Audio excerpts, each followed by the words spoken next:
ইসরায়েলের রাস্তায় রাস্তায় লক্ষ মানুষের ঢল, প্রত্যেকের একই দাবি যুদ্ধবিরতি ও জিম্মিদের মুক্তি চাই। আবারও ইসরায়েলের রাজধানী তেল আবিবে 29 জুন শনিবার লক্ষাধিক মানুষ তুমুল বিক্ষোভ করেছেন।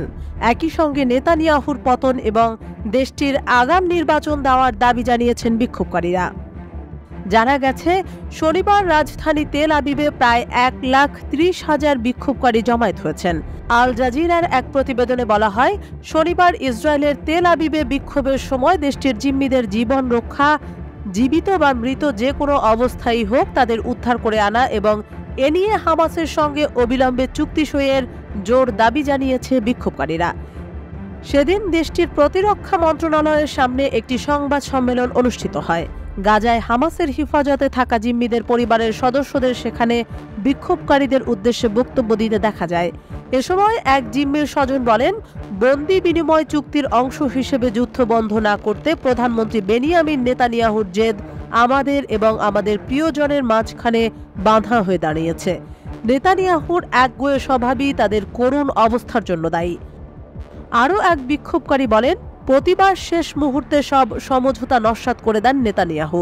পরবর্তী চুক্তি আটকে দেওয়া থেকে অবশ্যই নেতানিয়াহুকে যে করেই হোক এবার থামাতে হবে।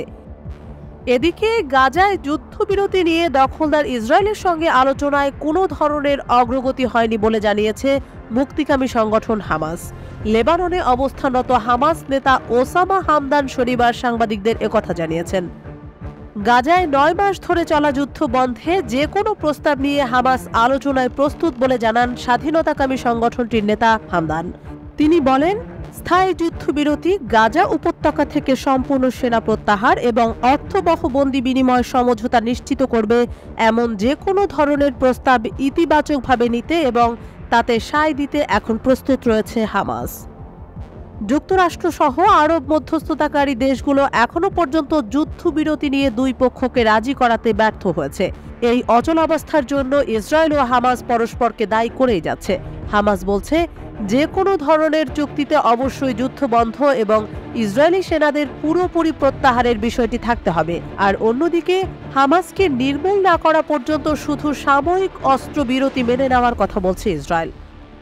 ইসরায়েলের শর্ত মেনে নিতে হামাসের উপর চাপ প্রয়োগ করার জন্য যুক্তরাষ্ট্রকে পুরোপুরি দায়ী করেন হামদান। তিনি আরও বলেন, মধ্যস্থতাকারীদের কাছ থেকে এখনো পর্যন্ত যুদ্ধবিরতি নিয়ে নতুন করে কোনো প্রস্তাব পায়নি স্বাধীনতাকামী সংগঠনটি।